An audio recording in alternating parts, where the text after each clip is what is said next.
You got to rise to a higher frequency and say, you know what? I apologize that I hurt you.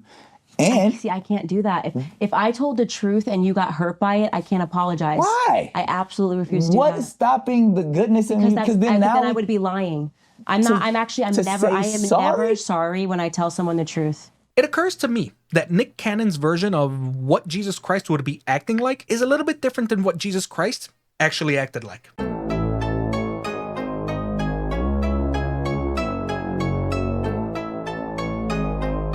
What's up, guys? Welcome back to the Cross Unit. I'm your host, Brother Maverick, and today we have an interaction where Nick Cannon got the floor wiped with him. Candace Owens was on his show, and it is very apparent that Nick Cannon talks a lot about being on a higher frequency and how we should deal with people who are dealing with reality in a not so traditional sense. And Candace Owens explains to him that there's a difference between loving someone and just blindly tolerating anything and everything they do. So we're gonna go ahead, we're gonna jump into this conversation, and as usual, you will catch my thoughts on the other side. Let's man up. If you want to continue the mission of good, if you want to continue the mission of God, you have to you got to rise to a higher frequency and say, you know what?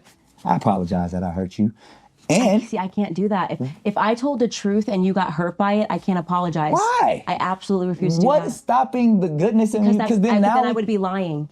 I'm never sorry when I tell someone the truth. I'm never sorry when I tell someone the truth. No. You're a mother. I'm a mother, yeah. And you know your children's feelings. We're not dealing with children. That's the problem. We're dealing with adults. Yeah, so the idea of me apologizing because, and this is funny because I was texting earlier with Ray J. He saw a clip of me and Don Lemon, and he was saying, that's a hilarious clip. Just you texting with Ray J. And Don Lemon was looking for an apology. Oh, this clip. Oh. Yeah. And Don Lemon was looking for an apology, but Ray J, I guess, was saying that he knew some trans women, and I'm like, he has a whole trans network, and it's just whatever he's doing there. To me, is demonic. It's demonic. It's because it's a lie. Okay. And so I was like, yes, let's have a conversation. Of course, respectfully. If you say to me, you should respect people, I always respect people. I would disrespect you if I lied to you. I'm not going to call a man a woman. I'm not going to call a woman a man. I'm not going to say sorry for telling the truth. Your beliefs. It's not my belief. A woman cannot be a man, and a man cannot be a woman. It's not a belief. But I'm saying in your perception of the world is different from someone else's perspective, because just as emphatic as you are, that you believe what you just said, there's someone that believes emphatically the opposite. Okay, so what you're talking about is the idea that everything can be subjective and there's no such thing as truth. And let me tell you why that. But that's why it's either yes or a no. No, because we're either talking about feelings or facts. No, but that's what I'm saying. I believe there is objective truth. Okay. Okay. A person that is born a man, okay, a person that is born with a penis, as we call it, okay, cannot ever grow up and give birth. Do we agree with that? Yes. Okay, so there is such thing as an objective truth. I will not apologize for sharing objective truth. I'm not going to apologize for not saying because his feelings are hurt and do you see how I feel? Because so you have no problem going throughout the world hurting people's feelings. I have no problem going out the world. That's one way to pitch it. Telling people the truth so they can better their lives. So they can live in reality and not the one, not the fantasy land that they're creating for their lives. But what if someone believes that is a better life for them? Okay, well, let's play it your way then. Let's do it the other way. There are a group of people who are now referring to themselves as minor attracted people. Oh, I knew you was can't go there. Hey, but that's what they believe. They believe that they are in love and want to have sex with children.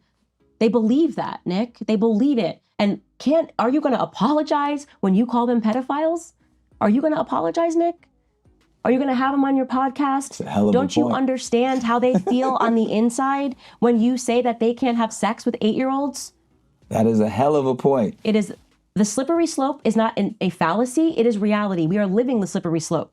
So somebody's going to have to produce the wall. So there's going to be a lot of voices that need to be objective and tell people the truth. I'm very happy to be those voices. If you're looking for me to, make you feel good, I can't be your mommy. I can't. That's why I tell people, I can't be your mommy. But see, that's what I'm saying. It's I'm not your mommy. You're not a toddler. You're an adult. But see, this is what truth is. And if you can't deal with truth, then you're going to have a very tough life, way tougher than having to listen to Candace Owens say, you are a man on the internet.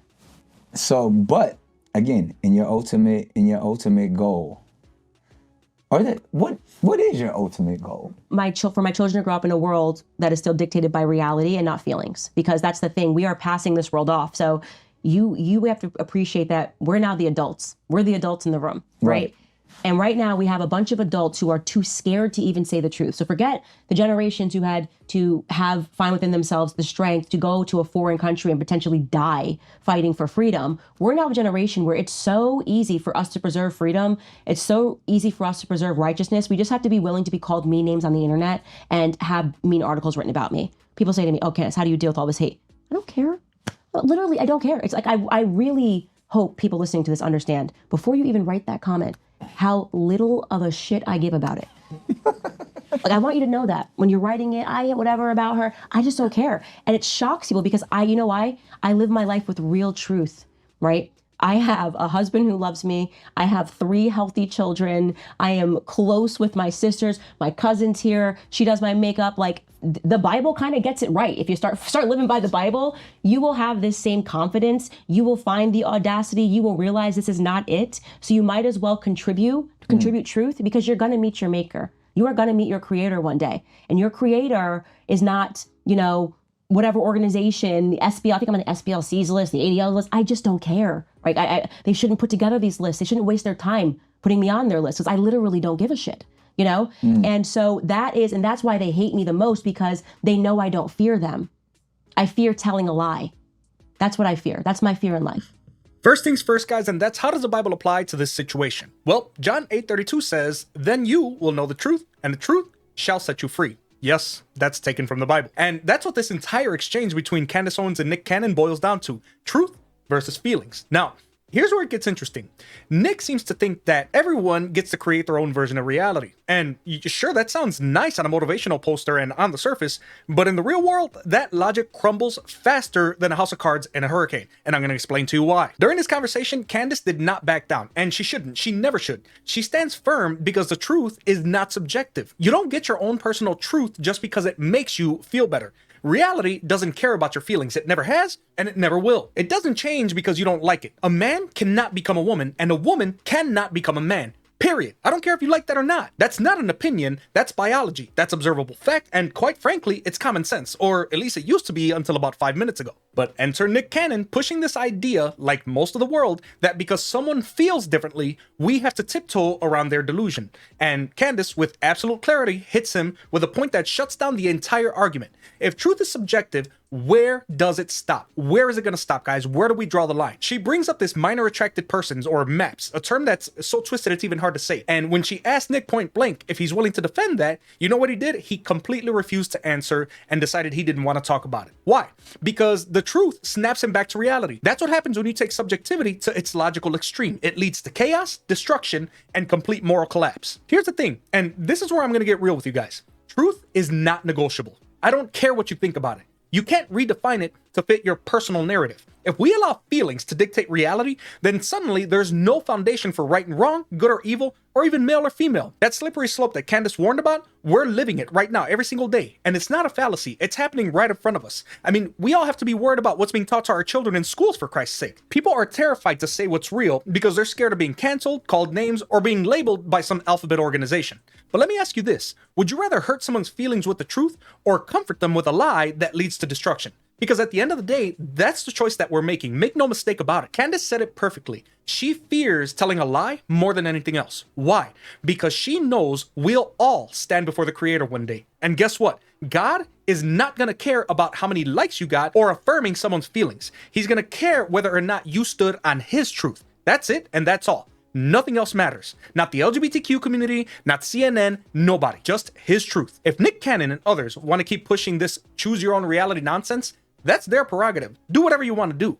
But as for me, I'll stick to reality and I'll stick to truth because that's the only thing that sets us free. The Bible has been very clear about that since the beginning. Candace Owens stood her ground, and that's exactly what we need more of. Adults who are willing to speak the truth no matter how uncomfortable it makes someone feel. Because the truth doesn't need your permission to be true. It just is. That's how it's always been. That's how it is now. That's how it's always going to be. And here's some of the most brutal honesty. The Bible doesn't change. It's not a living document that evolves with the times. It's the unshakable Word of God. The truth is already written, and it's not up for debate. It never was. So the next time someone tells you to respect their reality, remind them that love tells the truth even when it's hard, the same way that we do for our kids, and even when it offends people, even though sometimes it tends to happen. Because true love doesn't affirm lies, it sets people free. That is what it's supposed to do. And for those afraid of the backlash, grow a spine. People bled and died for freedom, and all you have to do is withstand mean comments on the internet. Candace is right. Stop worrying about what the world thinks and start worrying about what God thinks. Telling the truth matters. And if it offends anyone that I'm going to tell you what's real instead of what you want to hear, then to be quite honest, as I keep saying we should be, here's one last truth I think you should know. I'm going to stand behind God's word 10 times out of 10 before I ever bend the knee to you. Not even over my dead body would I bend the knee to you. Woke ideology or anything even remotely progressive, I am never gonna bend the knee to you. And cry as you might, but I'm here to tell you the brutal truth whether you want to hear it or not. There's only two genders. A man can never be a woman. Homosexuality is now, always was, and always will be a sin. Adults being attracted to children is disgusting whether you call yourself a map or not. Systemic racism is a myth and a pathetic excuse for people to live with a victim complex. Abortion is murder, and I'll never use your made-up, random, and quite frankly ridiculous pronouns. Capitalism isn't evil. You just feel like the world owes you something. It doesn't. Get your lazy self up, get a job, and take care of your family and yourself. Stop asking for handouts all the time. Socialism isn't coming to America, so get over it. And lastly, BLM is a terrorist organization that could not care less about the loss of black life, unless there's a white cop involved. The culture war is over, guys. For all of you progressives, it's over. You lost. And if the last election didn't tell you anything else, it should definitely have told you that. Hey guys, I pray to God that you liked the video, and if you did, please type amen in the comment section if you agree, and if you don't, go ahead and leave those comments also. Just keep it respectful. As always, please don't forget to like the video, hit the sub button, share the video, and smash that bell for event notifications, guys, so you never miss a new video. If you love what you see and you want to become a channel sponsor, you can hit that join button where the sponsorship trailer will explain the different tier options and the perks that you'll get as a result of joining each individual plan. Also, don't forget to check out our merch store, as I've recently added a ton of new merchandise to the store, and I would love to see nothing more than to see some of you guys wearing the Cross Unit logo out there in the wild. Lastly, the link to my Buy Me a Coffee is there as well. Of course, you're not required to do any of that. Just having you here with me is more than enough, and I am extremely grateful to God for your fellowship. As always, guys, be safe, be good, and be blessed. Remember that Jesus is King and the literal only way to heaven. So for those of you who haven't started a relationship with him yet, please consider it, because when he comes back for his people, it's gonna happen just like this.